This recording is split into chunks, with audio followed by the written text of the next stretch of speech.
Hi hello. ഇന്ന് നമ്മളേ big ബോസിന്റെ പ്രീ ഷോ അഗ്നിപരീക്ഷയുടെ 3ാമത്തെ എപ്പിസോഡാണ് വന്നത് കേട്ടോ. അപ്പോൾ 1-2 എപ്പിസോഡ് നടന്ന കാര്യങ്ങൾ നിങ്ങൾക്ക് ഓർമ്മ ഉണ്ടാകുമെന്ന് ഞാൻ വിചാരിക്കുന്നു. ഞാനത് കൂടുതൽ വീണ്ടും വീണ്ടും പറഞ്ഞിട്ട് നിങ്ങളെ ബോറടിപ്പിക്കുന്നില്ല. അപ്പം നമുക്ക് വീട്ടിലോട്ട് പോകാം.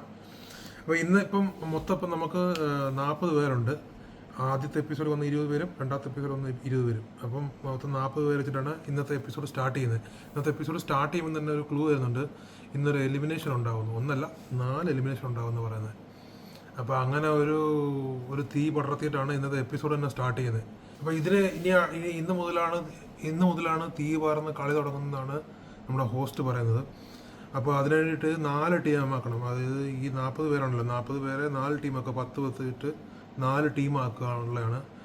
ടാസ്ക് തുടങ്ങുന്നതിന് മുന്നേ 4 ടീമാക്കാനാണ് അവരുടെ പ്ലാൻ. ശേഷം നമ്മുടെ ലാലേട്ടൻ്റെ ഒരു വീഡിയോ കാണിക്കുകയാണ് കേട്ടോ. ഇതിൽ നമ്മുടെ ടാസ്ക് ബുക്കിനെ കുറിച്ച് ഇൻട്രൊഡ്യൂസ് ചെയ്തിട്ട് ടാസ്കിനെ കുറിച്ചൊക്കെ ഇത് പറയുന്നൊരു വീഡിയോ. അത് നല്ലൊരു വീഡിയോ കേട്ടോ. അങ്ങനെ ലാലേട്ടൻ്റെ വീഡിയോ വന്നിട്ടേ ലാലേട്ടൻ അതിനകത്തൊരു പൊണ്ണ ബുക്കൊക്കെ പിടിച്ചിട്ട് വന്നിട്ട് ടാസ്ക് ബുക്ക് എന്ന് പറഞ്ഞിട്ട് ഒരു വലിയ ബുക്കൊക്കെ പിടിച്ചിട്ട് വന്നിട്ട് പുള്ളിക്ക് തന്നെ എടുക്കാൻ വയ്യ കേട്ടോ.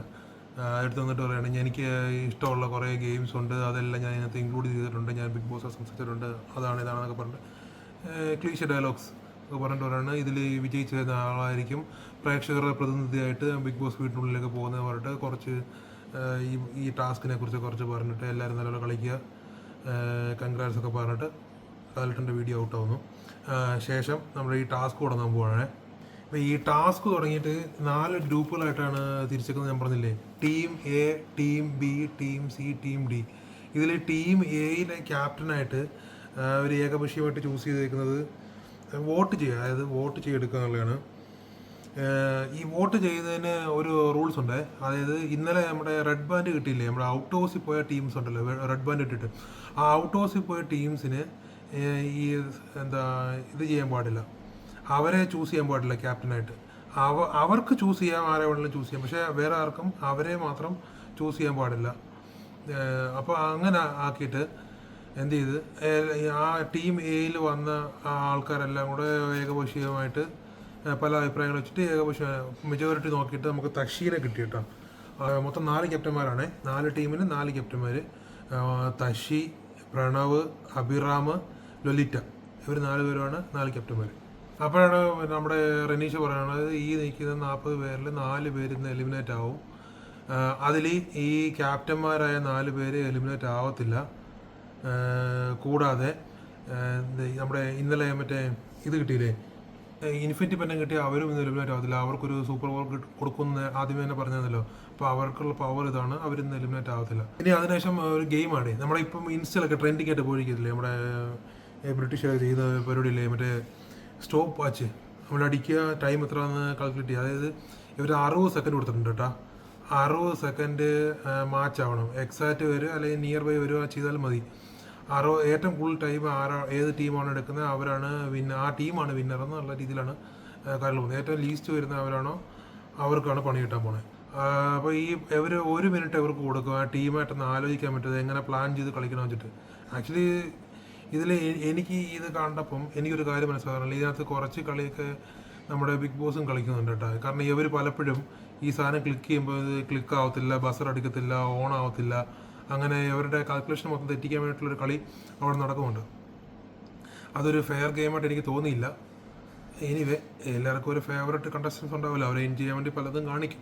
അതിലൊന്നും മാത്രമേ ഇതുള്ളൂ. ഇനി എന്തെല്ലാം നമ്മൾ കാണാൻ കിടക്കുന്ന എപ്പിസോഡിൽ ടാസ്ക് ലെറ്റർ വായിച്ചപ്പോൾ തന്നെ ക്ലിയർ ആയിട്ട് പറയുന്നുണ്ട്, ഒരു ടീമിലെ ഒരാൾ 2 വട്ടമേ ഞെക്കാൻ പാടുള്ളത്, ഇത് ക്ലിക്ക് ചെയ്യാൻ പാടുള്ളൂ. അതായത് ക്ലിക്ക് ചെയ്യുക, കൗണ്ട് ചെയ്യുക, എത്ര വെച്ചാൽ അവരുടെ ഇഷ്ടം പോലെ കൗണ്ട് ചെയ്യുക, എന്നിട്ട് ഓരോടെ ക്ലിക്ക് ചെയ്യുക, എന്നിട്ട് പോവുക. ഇങ്ങനെയാണ് ടാസ്ക് ലെറ്റർ വായിച്ചപ്പോൾ റനീഷ പറഞ്ഞത്. 2 വട്ടം, ഒരാൾ 2 വട്ടം അങ്ങനെയാണ് പറഞ്ഞത്. പക്ഷേ ഇതിനകത്ത് ഈ ജഡ്ജസ്മാർ അലമ്പന്മാരുടെ യവന്മാർക്ക് ഒരു കുന്തം മനസ്സിലായിട്ടില്ല. ഇവർ കിടന്നിട്ട് പറയണം അത് അങ്ങനല്ല, ഇത് ഇങ്ങനെയല്ല, കളിച്ചുകൊണ്ടിരിക്കുന്നതിനോടത്ത് ഇവരെ കൂടെ തെറ്റിച്ചുകൊണ്ടിരിക്കണം. എന്തിനാണെന്ന് എനിക്ക് മനസ്സിലാവുന്നില്ല. ഈ തമിഴിലെ വെച്ചാൽ ഇപ്പോൾ തമിഴിൽ കോമൺ മാൻ എന്ന് പറഞ്ഞ ഷോ തുടങ്ങിയിട്ടുണ്ട്. ഈ അഗ്നിപരീക്ഷ തന്നെ കോമൺ മാൻ എന്ന് പറഞ്ഞിട്ട് എന്നെ ഒവ്യൊക്കെയാണ് ജഡ്ജായിട്ടിരിക്കുന്നത്. ഇതിനകത്ത് കൂറ ജഡ്ജസ്. റിയാസ് സലീമിനൊന്നും കാണാൻ പോലും ഇല്ല. എന്തിനാണ് അവിടെ കൊണ്ടിരിക്കുന്നത്, വാഴ പോലെ ഇരിക്കുന്നത് നമുക്ക് മനസ്സിലാകുന്നില്ല. ചുമ്മാ കുറേ മേക്കപ്പ് ഇട്ട് ഷോ കാണിക്കുക, ഇങ്ങനെയൊക്കെ നിൽക്കാൻ മാത്രമേ പുള്ളിക്കാൻ പറ്റത്തുള്ളൂ. വാ തുറന്ന രക്ഷപ്പെടില്ല. അവിടെ പിന്നെയും കിടന്ന് കുറച്ച് അലയ്ക്കുന്നത് രഞ്ജിനാണ്. അത് വേണ്ടാത്ത കാര്യങ്ങൾ. രഞ്ജിനയുടെ ആറ്റിറ്റ്യൂഡ് എന്ന് പറഞ്ഞാൽ പരമ ബോറാണ് രഞ്ജിൻ്റെ ആറ്റിറ്റ്യൂഡ്. എന്തിന് രഞ്ജിന്, എനിക്ക് തോന്നുന്നത് രഞ്ജിനിക്ക് ഫേവറേറ്റ് ആയിട്ടുള്ള ആരോ അതിനകത്തുണ്ട്. അവരെ കയറാനുള്ള കളിയാണ് രഞ്ജിനി കളിക്കുന്നത് എനിക്ക് തോന്നുന്നത്.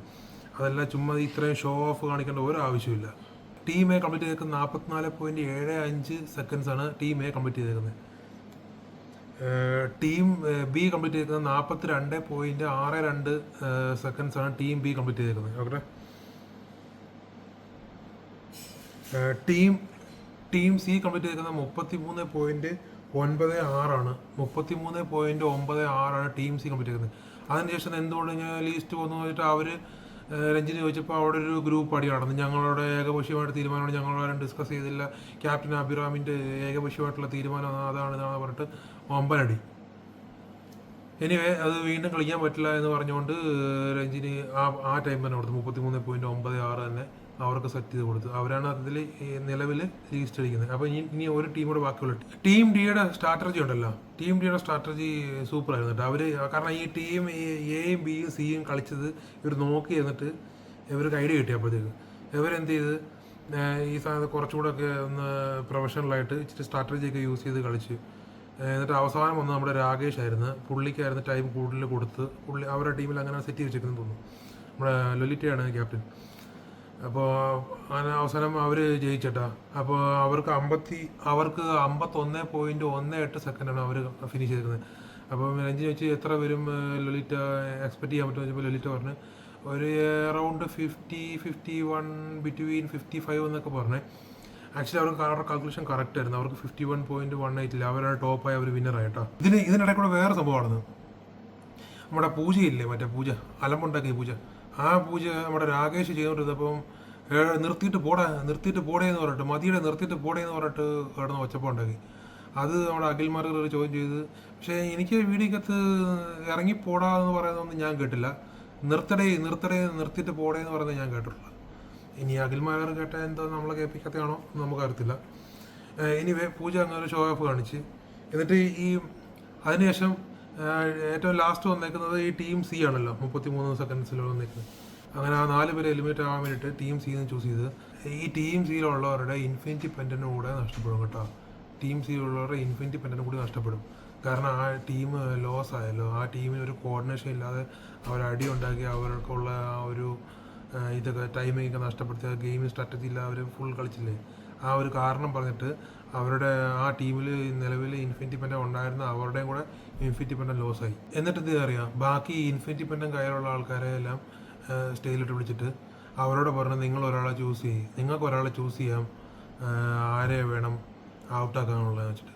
അപ്പോൾ അവരെന്ത് ചെയ്ത് അവർക്കിടയിലും വീണ്ടും അടി. അവർ കുറച്ച് പേര് 2 പേര് പൂജ പറഞ്ഞ് 3 പേര് അഫിയാൻസെ പറഞ്ഞ് ഒരാൾ റാഷെ പറഞ്ഞ് അങ്ങനെ അടിയായി. അപ്പോൾ പിന്നെ അവർക്കുള്ള ഒരു രഞ്ജിനി ഓവർ ഷോടെ പട്ടി ഷോ എന്നൊക്കെ പറയത്തില്ലേ, പട്ടി ഷോ തന്നെ രഞ്ജിനി അവിടെ കിടന്നിട്ട് നിങ്ങൾക്ക് തീരുമാനം എടുക്കാൻ പറ്റത്തില്ല, മറിച്ച് നിങ്ങളുടെ ഇൻഫിനിറ്റിയുടെ കളയാൻ പറഞ്ഞിട്ട് അവരുടെ ഇൻഫിനിറ്റിയും കളഞ്ഞ്. അതായത് ചുരുക്കി പറഞ്ഞാൽ ഇത്രേ ഉള്ളൂ സ്ട്രാറ്റജി ബിഗ് ബോസിൻ്റെ. ആ ഇൻഫിനിറ്റി പവർ കയ്യിലിരിക്കുന്ന എല്ലാവരുടെയും ഇൻഫിനിറ്റി പവർ എടുത്ത് കളയുക, എന്നിട്ട് എല്ലാവരും നൈസായിട്ട് പിടിച്ച് ഔട്ടാക്കി വിടുക. ഇത് തന്നെ ഉള്ളു. കാരണം ഇവർക്ക് താല്പര്യമില്ലാത്ത ആൾക്കാരുടെ കയ്യിലായിരിക്കും മിക്കവാറും ഇൻഫിനിറ്റി പെൻഡൻ ഇരിക്കുന്നത്. അപ്പോൾ അത് മറ്റവരുടെ കൈ വരുന്ന വരെ ബിഗ് ബോസ് ഈ ഒരു പട്ടി ഷോ തുടരും. നിലവിലത്തെ സംഭവം ഇത്രേ ഉള്ളൂ. നമ്മൾ എത്ര ഷോ കണ്ടേക്കുന്നത്, വർഷം ഇതിൻ്റെ അപ്പുറം കണ്ടേക്കുന്നതല്ലേ. മലയാളവും തമിഴും തെലുങ്കും എല്ലാം കാണുന്നത് നമ്മൾ. അവസാനം രഞ്ജിനി തന്നെ അങ്ങ് ചൂസ് ചെയ്യണം കേട്ടോ. പൂജ വരട്ടെ, പൂജ വന്നിട്ട് ഇവിടെ നിൽക്കട്ടെ എന്ന് പറഞ്ഞിട്ട് അതെങ്ങനെ രഞ്ജിനിക്ക് ചൂസ് ചെയ്യാൻ പറ്റും? അവിടെ ഇരിക്കുന്ന കണ്ടസ്റ്റന്റിനോട് ചൂസ് ചെയ്യാൻ പറഞ്ഞാൽ അവർ അടി ഉണ്ടായിട്ടുണ്ടെങ്കിൽ അവർ കോംപ്രമൈസ് ആക്കിയിട്ട് അവർ തന്നെ വേറെ ആളെ ചൂസ് ചെയ്യുക, മെജോറിറ്റി നോക്കുക. അങ്ങനെ കാരണം രഞ്ജിനിക്ക് പൂജനെ ഇഷ്ടമല്ല, അത് നമുക്ക് വ്യക്തമായിട്ട് മനസ്സിലാവും.